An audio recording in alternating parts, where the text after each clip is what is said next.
Hello friends, Sunita's ब्लॉग्समध्ये तुमचं सर्वांचं स्वागत आहे। आज आपण बनवणार आहे शेवग्याच्या शेंगाची भाजी।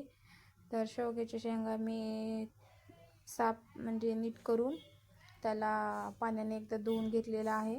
आता मिठाच्या पाण्यात थोडंसं 5 मिनिट त्याला उकडायला ठेवते गॅसवरती। हे बघा, मी इथे उकडायला ठेवले गॅसवरती आणि ह्याला चांगलं म्हणजे जास्त उकडू द्यायचं नाही।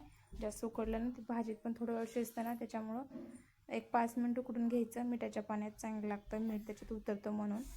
हे बघा, इकडे मी पातेलं ठेवलं, त्याच्यात थोडंसं तेल टाकले। त्यानंतर मसाला मी रात्री वाटलेला थोडासा राहिला होता, तेच मसाला वापरते। हे बघा, तेलात थोडासा मसाला टाकलेला आहे आणि खालीवरी करून घेतलेला आहे। आणि त्यामध्ये आता मी सगळे मसाले टाकणार आहे। आपल्या आवडीनुसारचे मसाले आपल्याला आवडतात, काळं तिखट लाल सगळं टाकून घेणार आहे। हे बघा, मी शेंगा पण उकडून घेतलेले आहेत 5 मिनिट। आता बघा, ह्याच्यात मी कांदा लसूण मसाला, थोडीशी हळद, काळं तिखट हे सगळं टाकून घेतलेलं आहे। थोडेसे पावभाजी मसाला पण टाकणार आहे। सगळे मसाले टाकून घेतल्यानंतर मी ह्याला थोडंसं पळीने हलवून एक 5 मिनिट मी झाकून ठेवणार आहे। त्याला चांगलं असं तेल सुटलं तर मग ते असं चांगलं तरी पण येते आणि खायला पण चांगलं लागतं, मसाल्याचा वास नाही मारत। त्याच्यासाठी मी बघा, हेचं 5 मिनिट मसाले टाकून झाकून ठेवलेले होते बारीक गॅसवरती। बघा, चांगलं तेल सुटलेलं आहे त्याला। आता हे तेवढंसं खालीवरी करून मी त्याच्यात शेंगा टाकणार आहे, ती शेवग्याच्या शेंगा टाकणार आहे। शेवग्याच्या शेंगा टाकून परत मी 1-2 मिनिट त्याला चांगलं झाकून ठेवणार आहे। हे बघा, मी परत शेंगा टाकलेल्या आहेत। आता ह्याला खालीवरी करून 1-2 मिनिट मी झाकून ठेवणार आहे।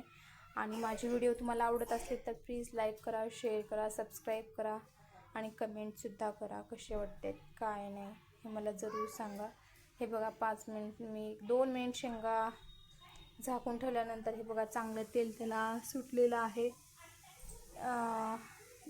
आणि जी शेंगासाठी मी पाणी ठेवलेलं होतं म्हणजे मीठ टाकून, तेच पाणी मी यूज केलेलं आहे, कारण शेंगाचं ते सगळं त्याच्यात उतरलेलं असतं, त्याच्यामुळे मी टाकून नाही देत, तेच पाणी वापरलेलं आहे।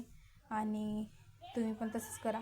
शेंगा पहिलं उकडाय ठेवण्याच्या आधी एकदा धुवून घ्या, बाहेरून आणलेलं असलं तरी, त्याच्यासाठी ते चांगलंच पाणी असतं, काही खराब नसतं। ह्यानंतर बघा, माझी भाजी तयार झालेली आहे। म्हणजे मीठ टाकून आणखी चवीनुसार, आता आपल्या चवीनुसार मीठ टाकायचं, कारण त्या पाण्यात मीठ होतं। मीठ बघायचं, चेक करायचं आणि नंतर थोडंसं मीठ टाकून एक 5 मिनिट त्याला शिजू द्यायचं। ती भाजी शिजल्यानंतर खाण्यासाठी तयार आहे। हे बघा, कशी झालेली आहे माझी भाजी।